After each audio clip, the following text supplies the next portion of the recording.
this summer, and there's still more than 3 weeks to go. Our football correspondent, Rob Dorset, reporter Dharmesh here to dissect and discuss today's top story. Alexander Isak's future is far more uncertain, and Eddie Howe has banished the player from training with the first team at Newcastle and also the club barbecue.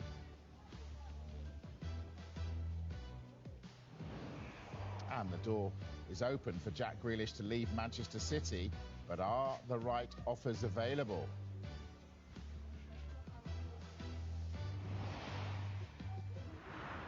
So much to get into. Let's get right to it. Benjamin Sesko then, Dharmesh. How close are United to getting him in? It's getting closer.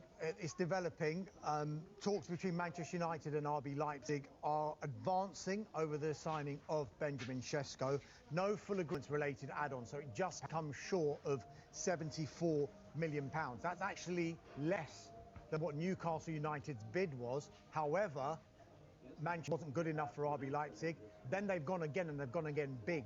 It was like a €90 million all-in bid that they put into RB Leipzig. United just sat back because what they wanted to do was to get an assurance from the player himself that he wanted to come to Manchester United before they made that bid. And that is effectively what has happened, because once we knew Manchester United had put that bid in of nearly £74 million all in, that was the signal that, right, something's gone on behind the scenes, that Benjamin Sesko has made it clear to Manchester United that he wants to go to that club. But why would he choose Manchester United over Newcastle United when Newcastle United have got Champions League football? It doesn't make any sense on paper, does it? But I think what this emphasises is that Manchester United still have a huge pulling power when it comes to transfers. We've seen that already with Mateus Cunha and Bryan Mbeumo, both of whom Newcastle wanted to sign, and they missed out on Manchester United, even though they were prepared to match the deal financially. These players seem to be choosing the Theatre of Dreams at Old Trafford as a chosen destination. Manchester United look like they're doing some business, which means a really tough window for Newcastle. And it's now been confirmed Alexander Isak is training away from the first team squad. So how does this one play out? Well, our reporter Keith Downey has the latest. Tonight's meeting between Eddie Howe and Alexander Isak, for the first time since both men returned from their pre-season training camps, will be crucial to that. Without doubt, Eddie Howe is disappointed with the conduct of his star striker, travelling to Spain on his own individual training camp instead of being with the rest of the squad on their tour of Asia. And the fact that Eddie Howe found that out through the media, I think, is the most galling thing of all. Howe's response was today to tell Isak to turn up, to report at 4 o'clock for a meeting and for his own individual training and recuperation, while the rest of the squad throughout the day had their families in for a team bonding session. So it was interesting to see Isak arrive today at 4 o'clock just as the rest of the players were leaving. Isak, the only player uninvited. But where does it leave the Isak situation? Well, we've been telling you all along that Newcastle will not allow him to leave without a replacement. Benjamin Sesko was supposed to be that man. It looks as though he's headed for Manchester United. So I can foresee a situation where Alexander Isak starts the season in the black and white of Newcastle unless they have another potential striker signing up their sleeve. Keith Downey there. Right, Rob, why don't they just cash in now and get someone else? What, cash in on Isak? Yeah. Because they don't want him to go. But he's really unhappy. He is at the moment. He's not even allowed to go to the barbecue. Yeah, I quite fancy going to Newcastle's family barbecue. Sounds like it was probably quite a good day. Listen, I totally get what you're saying, but it's not that simple, is it? You have to look at the fact that Alexander Isak has ingrained himself into that Newcastle squad. He is fundamental to it now. He's their most important player. Newcastle don't want to throw that away and try and start again and try and integrate a new striker. But I think you have to ask, with all the number of strikers that have moved this summer, how many are left for Newcastle to go for? Certainly nobody of Alexander Isak's quality. And so from their perspective, as hard as it may be to reintegrate him, if he's really disappointed and has his heart set on moving to Liverpool, if he's causing problems within the squad, which we don't know that he is, we just know that he's training separately from that, and clearly Eddie Howe has been upset with the way he's conducted himself. I mean, this is Alexander Isak arriving at training today again, training on his own at 4 o'clock. He arrived as the rest of the players were leaving. That's got to hurt, hasn't it? It's got to hurt, and it's going to be difficult to reintegrate it. But, you know, which strikers are potentially available? Nicholas Jackson is available at Chelsea, we expect. For shed loads of money. £80 million doesn't sound good value to me. I can't believe that Chelsea would expect that as a fee for Nicholas Jackson going forward. Now they've got João Pedro in, now they've got Liam Delap in.